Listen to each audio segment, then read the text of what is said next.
बच्चों, जय हिंद। चलो देखते हैं, बाकी का क्लास हम लोग कल कर चुके थे, आज उसके आगे से स्टार्टिंग करते हैं।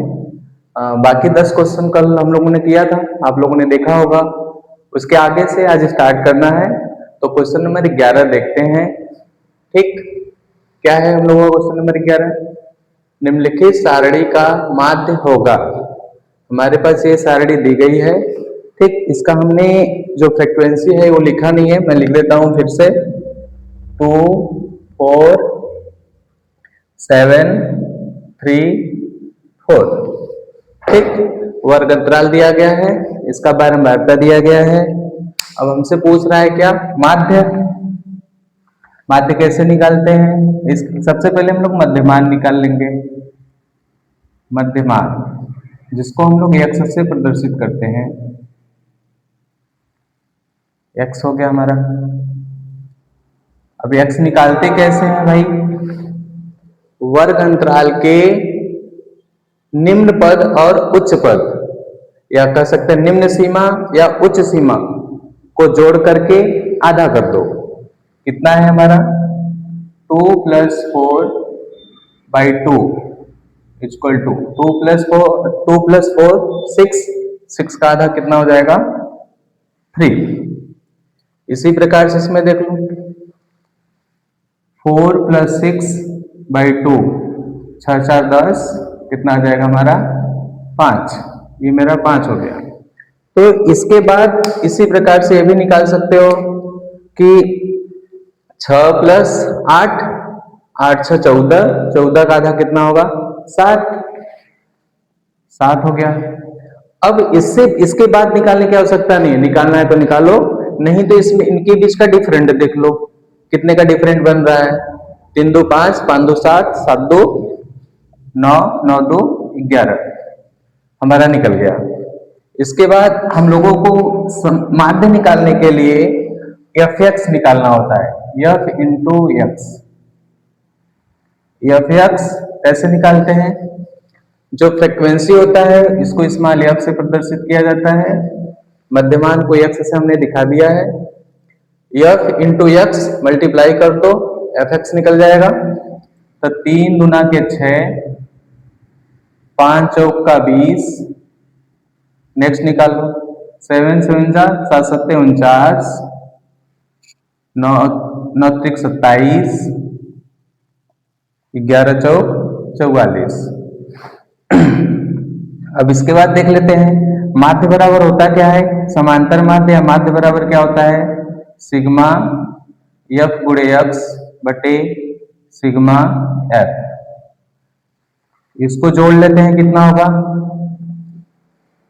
7 × 4 = 11, 11 × 9 = 20, 20 × 6 = 26, हाथ से लगेगा 2। इसको फिर जोड़ लो, 4 × 2 = 6, 6 × 4 = 10, 10 × 2 = 12, 12 × 2 = 14, 146। अब बारंबारता निकालो, सिग्मा f, मतलब इसको भी जोड़ना होगा तुमको। इसको ऐड कर लेते हैं, कितना होगा? 4 × 3 = 7, 14, 14 × 4 = 18, 18 × 2 = 20, 20 हो गया। फार्मूला में रख दो, माध्य बराबर sigma fx by sigma f equal to 1/146, 146 बटे 20। सबसे पहले 2 से इसको डिवाइड कर लो, नीचे 10 हो जाएगा, उसके बाद भाग कर देना। 2 से काटोगे, 2 × 7 = 14, 2 × 3 = 6 बटे 10, भाग कर लो, इसको कितना हो जाएगा? एक जीरो नीचे है, एक अंक पे दशमलव लगा दो राइट से, 7.3। ऑप्शन नंबर देख लो कौन सा है हमारा? डी। क्वेश्चन नंबर 12 देखते हैं। अच्छी प्रकार से फेंटे हुए ताश के 52 पत्तों में से एक पत्ते को यादृच्छा निकालने पर पत्ते के रानी होने की प्रायिकता ज्ञात कीजिए। जैसा कि आप लोग जानते हो, ताश की जो गड्डी होती है उसमें 52 पत्ते होते हैं। ठीक, 52 पत्तों में रानी मतलब क्वीन, रानी कितनी होती है, बादशाह कितना होता है, इसके बाद चर्चा कर लेते हैं। इसमें 13-13 का 4 पेयर बनता है। 13 13 13 13 13 अलग होता है, ये 13 13 का पेयर बनता है, 13 चौक के 52। अब इन चारों में जैसे ईट होता है, पान होता है, चीड़ी होता है, हुकुम होता है, जब 4 प्रकार के पत्ते हैं 13 13 के पेयर में, या 13 13 के 4 के पेयर में 13 13 पत्ते होते हैं, तो इसमें भी बादशाह होगा, इसमें भी बादशाह होगा, इसमें भी बादशाह होगा, इसमें भी बादशाह होगा, तो इसमें भी रानी होगी, इसमें भी रानी, इसमें भी रानी, इसमें भी रानी। ठीक, चारों पेयर में रानी होगी, तो एक क्वीन इसमें होगा, इसमें इसमें इसमें। तो हमारे हमको निकालना क्या है, क्वीन निकालना है, रानी निकालना है। तो रानी कितनी हो गई, 4। तो प्रोबेबिलिटी क्या होता है भाई, प्रायिकता बराबर होता है अनुकूल अनुकूल अनुकूल घटना लिखो या अनुकूल संख्या, अनुकूल घटना लिख देता हूं, अनुकूल घटना बटे कुल घटना। अनुकूल घटना मतलब कुल घटना में से जो घट रहा है उसको अनुकूल घटना कहते हैं हम लोग। शॉर्टकट में इसको देखा जाए तो ये पीई बराबर होता है एन ई बटे एन एस, फार्मूला में रख दो। तो अनुकूल जो घटना घट रहा है, रानी होने की प्रायिकता पूछ रहा है आपसे, तो अनुकूल घटना होने की प्रोबेबिलिटी कितनी है, 4 बटे कुल घटना कितनी है, 52। डिवाइड कर दोगे, 4 एकम 4, 13 चौका 52, कितना आ गया हमारा, 1/13। ऑप्शन नंबर बी सही है। चलो आगे क्वेश्चन देखते हैं भाई।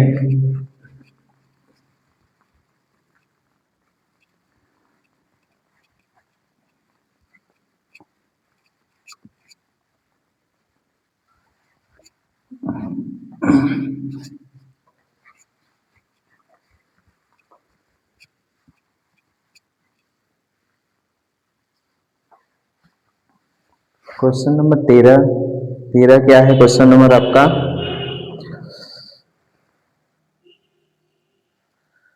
जब एक पासे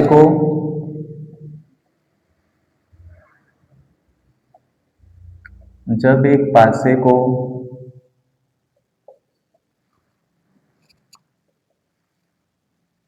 एक बार फेंका जाता है,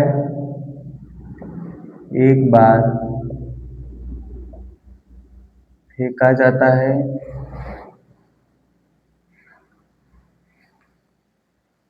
तो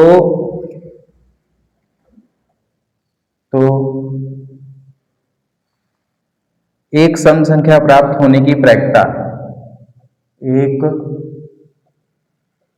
सम संख्या प्राप्त होने की प्रायिकता होगी, क्या होगी भाई, पहला ऑप्शन है 2/3, बी हमारा है 1/2, सी 1/6, डी 1/3। इसको सॉल्व कर लेते हैं। एक पासे को एक बार फेंकने पर, केवल एक बार फेंकी जा रही है, चलो तब एक बार किसी पासे को फेंकेंगे तो पासे पर कुल घटना कितना होगा पहले उसको देख लेते हैं। तो पासे पर कितने नंबर लिखे जाते हैं, 1 2 3 4 5 6, मतलब किसी भी पासे पर 1 से लेकर 6 तक नंबर लिखे जाते हैं। अब इसमें से कह रहा है कि एक सम संख्या प्राप्त होने की प्रोबेबिलिटी, हम एक बार किसी पासे को फेंकेंगे, 1 भी आ सकता है, 2 भी आ सकता है, 3 भी आ सकता है, 4 भी आ सकता है, 5 भी आ सकता है, 6 भी आ सकता है, मतलब कुल घटना जो हो रहा है हमारा 6। अब सम संख्या प्राप्त करने की प्रोबेबिलिटी 2 4 6, तो सम संख्या प्राप्त करने की प्रोबेबिलिटी जो है केवल 3 है, 1 2 3। कुल कुल जो घटना घट रहा है 6 घट रहा है, और प्रायिकता हमको निकालना है, सम संख्या आने की प्रोबेबिलिटी क्या हो जाएगी, तो सम संख्या प्राप्त होने की प्राप्त होने की प्रायिकता बराबर क्या हो जाएगा, 3/6 इक्वल टू 1/2। ठीक, देख लो कौन सा ऑप्शन सही है, ऑप्शन नंबर बी। आगे क्वेश्चन है क्वेश्चन नंबर 14, यहां कर लेते हैं। यदि कुछ प्रेक्षणों यदि कुछ प्रेक्षणों का माध्य प्रेक्षणों का माध्य 15 तथा माध्यिका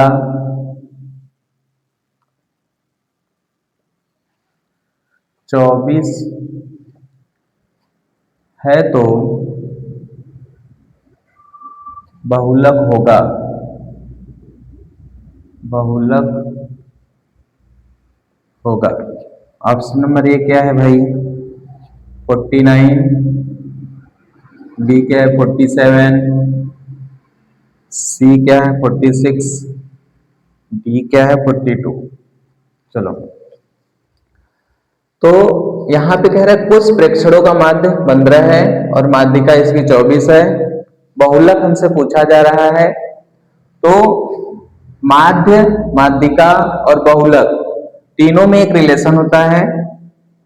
बहुलक बराबर 3 गुणे माध्यिका, 3 गुणे माध्यिका माइनस 2 गुणे माध्य।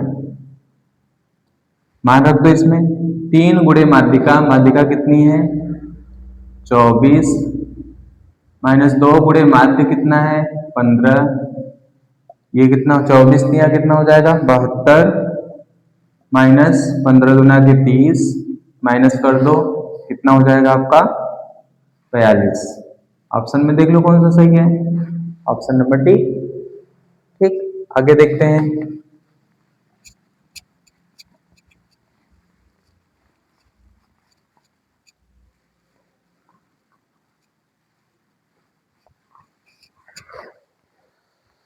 क्वेश्चन नंबर 15,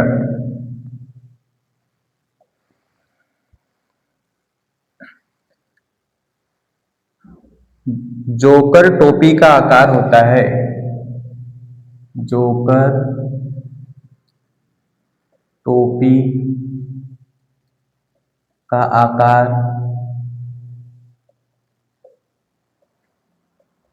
होता है,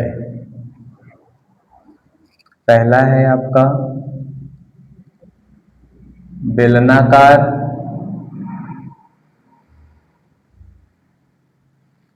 बी है आपका शंक्वाकार, सी है आपका त्रिभुजाकार,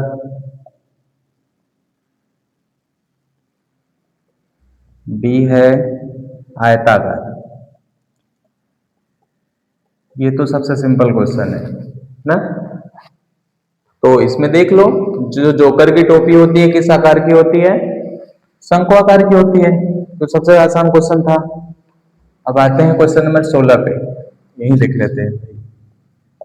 क्वेश्चन नंबर 16, कल्पित माध्य, कल्पित माध्य विधि और पग विचलन विधि, विचलन विधि सरलीकृत रूप, सरलीकृत रूप है, किसका है ये देखते हैं। ऑप्शन नंबर ए क्या है आपका, अप्रत्यक्ष विधि, अप्रत्यक्ष विधि, बी क्या है प्रत्यक्ष विधि,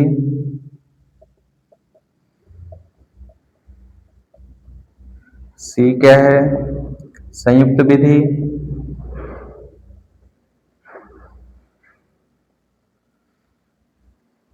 डी क्या है? सरल विधि। सरल विधि। चलो, अगर नहीं भी पता है तो कुछ क्वेश्चन ऐसे दिखाई दे रहे हैं जो होता ही नहीं, जैसे ये तो नहीं होता, ये भी नहीं होता, इन दोनों में से डाउट क्रिएट हो रहा है, तो हमेशा अप्रत्यक्ष न होकर के क्या होता है? प्रत्यक्ष विधि होता है। ये आपका ऑप्शन हो जाएगा। अब कितने क्वेश्चन बचे हमारे पास? 4। तो 17 देख लेते हैं। क्वेश्चन नंबर 17, 14 सेंटीमीटर त्रिज्या के 14 सेंटीमीटर त्रिज्या के एक वृत्त का एक चाप, एक वृत्त का एक चाप उसके केंद्र पर, उसके केंद्र पर 30 अंश का कोण, 30 अंश का कोण अंतरित करता है, अंतरित करता है। संगत त्रिज्यखंड का क्षेत्रफल, संगत त्रिज्यखंड का क्षेत्रफल, क्षेत्रफल होगा। ऑप्शन देख लो भाई। 55/3 सेंटीमीटर स्क्वायर, बी है 77/3 सेंटीमीटर स्क्वायर, सी 154/3 सेंटीमीटर स्क्वायर, डी ऑप्शन है 165/3 सेंटीमीटर स्क्वायर। चलो देख लो भाई इसको। कह रहा है कि 14 सेंटीमीटर की त्रिज्या है, एक वृत्त बना लिया हमने, इसमें 14 सेंटीमीटर की त्रिज्या बन रहा है, और जो चाप काट रहा है, जो चाप बन रहा है, वो 30 अंश का कोण अंतरित कर रहा है। ये 30 अंश का, इसकी त्रिज्या 14 सेंटीमीटर, त्रिज्या 14 सेंटीमीटर, ओ ए बी। आपसे पूछ रहा है कि जो चाप ये बन रहा है, कह रहा है ना संगत त्रिज्यखंड का क्षेत्रफल क्या होगा, मतलब ये जो त्रिज्यखंड कटा है इसका क्षेत्रफल पूछा जा रहा है आपसे। तो ओ ए बी का क्षेत्रफल, ओ ए बी का क्षेत्रफल फॉर्मूला होता है थीटा बटे 360 गुणे पाई आर स्क्वायर। यहां देख लो इसका थीटा कितना दिया है? 30/360 गुणे 22/7 गुणे 14 का स्क्वायर। इससे काट लो भाई, ये कितनी बार में कट जाएगा? अगर नहीं समझ में आता 0 0 पहले काट लो, 12 3 36, 1/12 गुणे 7, यहां से काट दो, या तो नहीं समझ में आ रहा है तो एक बार लिख लो भाई, 14 गुणे 14, 7 से कर दो, 7 दूना के 14, 2 से काट दो, 2 छक्के 12, बच कितना रहा है? 22 गुणे 14/6, और भी छोटा कर सकते हो 2 से काट करके, 2 7 14, 2 3 के 6, इसका मल्टीप्लाई कर दो 154/3 सेंटीमीटर स्क्वायर। ऑप्शन में कौन सा सही है? सी। आगे क्वेश्चन,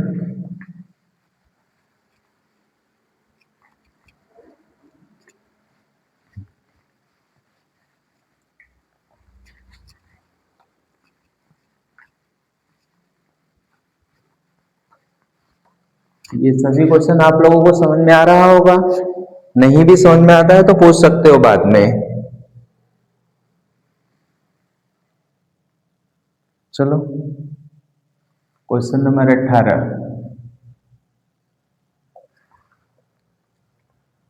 एक मीनार की ऊंचाई, एक मीनार की ऊंचाई 20 मीटर है, 20 मीटर है। जमीन पर बनने वाली, जमीन पर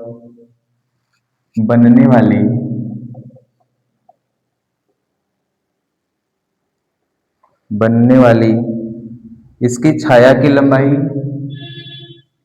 इसकी छाया की लंबाई 20 कड़ी में 3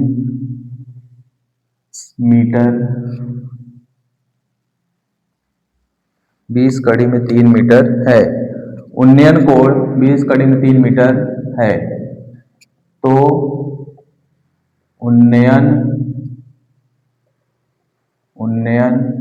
कोण क्या होगा? चलो, ऑप्शन ए क्या है आपका?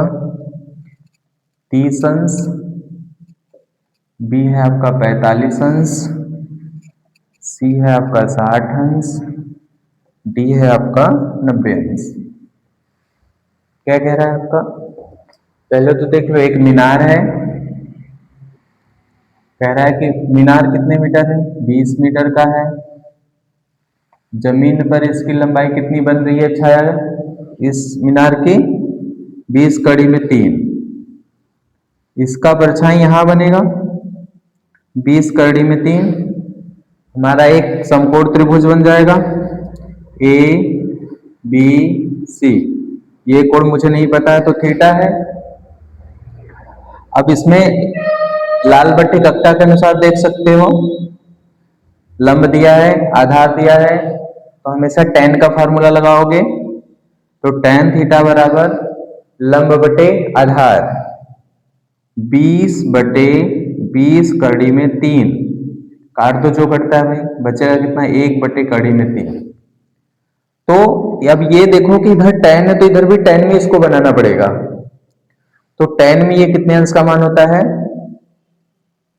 30 अंश का। हमारा बन जाएगा ये tan 30 अंश। tan हटा दोगे तो थीटा बराबर बन जाएगा हमारा 30 अंश आ गया। ऑप्शन नंबर क्या सही है आपका? ए। ओके, 19 नंबर देखते हैं। क्वेश्चन नंबर 19, एक वृत्त के केंद्र से, एक वृत्त के केंद्र से 25 सेंटीमीटर दूर स्थित, 25 सेंटीमीटर दूर स्थित बिंदु Q से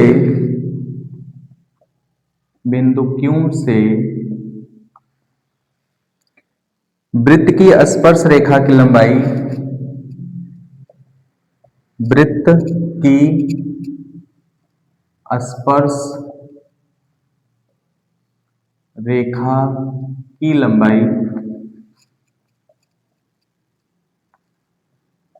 लंबाई 24 सेंटीमीटर है, 24 सेंटीमीटर है।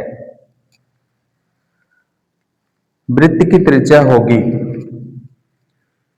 वृत्त की त्रिज्या होगी। Option number A 7 centimetre, B आपका है 12 सेंटीमीटर, सी आपका है 15 सेंटीमीटर, डी है आपका 24.5 सेंटीमीटर।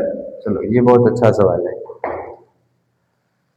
कह रहा है कि एक वृत्त के केंद्र से 25 सेंटीमीटर दूर स्थित, एक वृत्त हो गया, इसके केंद्र से 25 सेंटीमीटर दूरी पर स्थित कोई बिंदु कौन सा है? Q है। Q से वृत्त पर स्पर्श रेखा खींची जा रही है, Q से वृत्त पर स्पर्श रेखा खींच लो, जिसकी लंबाई कितनी है? 24 सेंटीमीटर है। अब हमको ये त्रिज्या नहीं पता है, यही त्रिज्या निकालना है। किसी भी बिंदु से वृत्त पर अगर स्पर्श रेखा खींचते हैं तो त्रिज्या से ये हमेशा समकोण बनाता है, 90 अंश का कोण बनाता है। तो ये मेरा त्रिभुज जो बनेगा ओ क्यू आर, ये समकोण त्रिभुज होगा। जब समकोण त्रिभुज होगा तो इसमें हम लोग पाइथागोरस प्रमेय लगा सकते हैं। पाइथागोरस का प्रमेय जब लगाओगे तो हमारा हो जाएगा कर्ण का स्क्वायर बराबर लंब का स्क्वायर प्लस आधार का स्क्वायर। तो कर्ण हमारा कितना है 25, 25 का स्क्वायर बराबर लंब का स्क्वायर, त्रिज्या नहीं पता है इसको आर ले लें तो आर का स्क्वायर प्लस 24 का स्क्वायर। आर निकालना है हम लोगों को तो आर स्क्वायर बराबर 25 का स्क्वायर माइनस 24 का स्क्वायर। दो तरह से कर सकते हो, अगर स्क्वायर तुमको स्क्वायर पता है तो स्क्वायर तुरंत करके रख लो। इधर सॉल्व कर लेता हूं। आर स्क्वायर बराबर 25 25 625 माइनस 24 का स्क्वायर कितना होता है 576। माइनस करोगे 15 में से 6 घटाओगे 9, अब यहां पे बचेगा 11, 11 में से 7 घटाओगे 4। आर स्क्वायर बराबर 49, तो आर बराबर कितना आ जाएगा 7 सेंटीमीटर। त्रिज्या हमारी कितनी आ जाएगी 7 सेंटीमीटर। ऑप्शन नंबर ए सही है। आगे क्वेश्चन देख लेते हैं।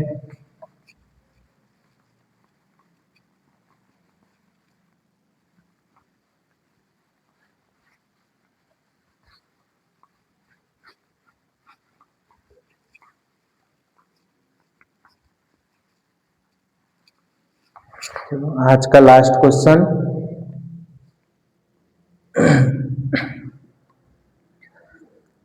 निम्नलिखित सारणी का वर्ग माध्यक वर्ग होगा।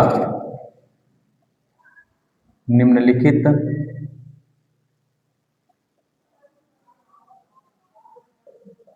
सारणी का माध्यक वर्ग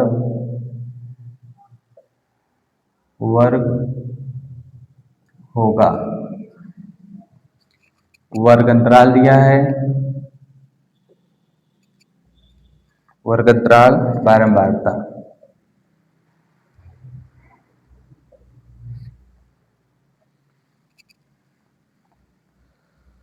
जीरो से 5, 5 से 10, 10, 10 से 15, 15 से 20, 20 से 25।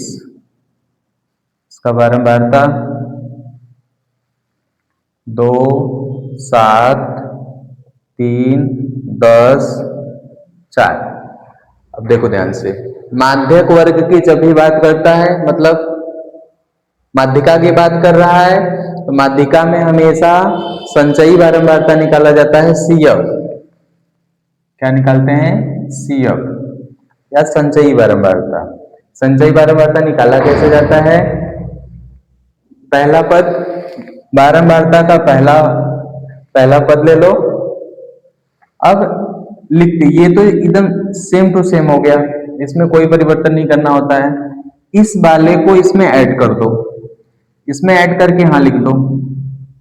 इसको यहां करोगे 7 2 कितना हो जाएगा 9। फिर इसको इसमें ऐड करो, 9 3 12 यहां आ गया। इसको इसमें ऐड करो 22 हो गया। ठीक, इसको इसमें ऐड करो 26 हो गया। ये मेरा 26। अब मैं इसको जोड़ूंगा तो भी 26 ही आएगा, लेकिन इस यहां पे मेरा संचयी बारंबारता कितना निकल के आ गया जोड़ के 26। तो हम लोग क्या निकालेंगे, इसका n निकालते हैं। n बराबर होता है कैपिटल स्मॉल n निकालते हैं कैपिटल N बाई 2। ये जो योग होता है इसको जोड़ो चाहे इसको जोड़ो, मतलब एक ही होता है। 26/2 बराबर 13। इसी 13 को देखना है कि ये 13 किसमें आएगा। तो CF में देखो ध्यान से, 12 में तो 13 आएगा नहीं इसके अंतर्गत, आएगा किसमें, 22 में। जब 22 में आएगा तो 22 का वर्ग अंतराल हमसे पूछ रहा है, वर्ग कौन सा होगा, 22 का वर्ग अंतराल देख लो कितना है, 15 और 20। इसका ऑप्शन मैंने नहीं दिया था, 15 और 20 है। ठीक, आज का क्लास इतना ही रहेगा।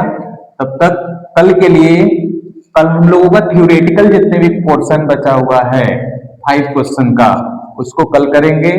और एक क्वेश्चन में तब तक के लिए, कल के लिए आप लोगों को होमवर्क दे देता हूं, उसको अगर नहीं भी आता है तो कल उसको मैं बता दूंगा आप लोगों को। ठीक, बिना सोचे समझे कल पूछ लीजिएगा। एक क्वेश्चन है आपका, cosec A minus cot A, दूसरे ब्रैकेट में 1 प्लस कॉस ए का मान होगा। पहला ऑप्शन है इसमें कोसेक ए, बी है हमारा कॉट ए, सी है हमारा कॉस ए, डी है आपका साइन ए। ठीक, उम्मीद करता हूं कि आज का क्लास आप लोगों को अच्छा लगा होगा। ठीक, आज अब हम लोग चलते हैं। All the best. आप लोगों को जो भी नहीं समझ में आता है बार बार पूछने का प्रयास किया करिए, और आगे का प्रयास करते हैं हम लोग कि जो भी पीडीएफ हम लोगों का रहेगा वो टेलीग्राम पे डाल देंगे, और वहां से आप लोग पीडीएफ ले करके प्रॉपर एनालिसिस करते रहिए। मैथमेटिक्स एक प्रैक्टिस का खेल होता है और कुछ होता नहीं। मैथमेटिक्स बहुत सिंपल सब्जेक्ट होता है, इसको बार बार प्रयास करोगे, जितनी बार प्रयास करोगे उतना अच्छा से आएगा आपको। और चलते हैं, ऑल द बेस्ट।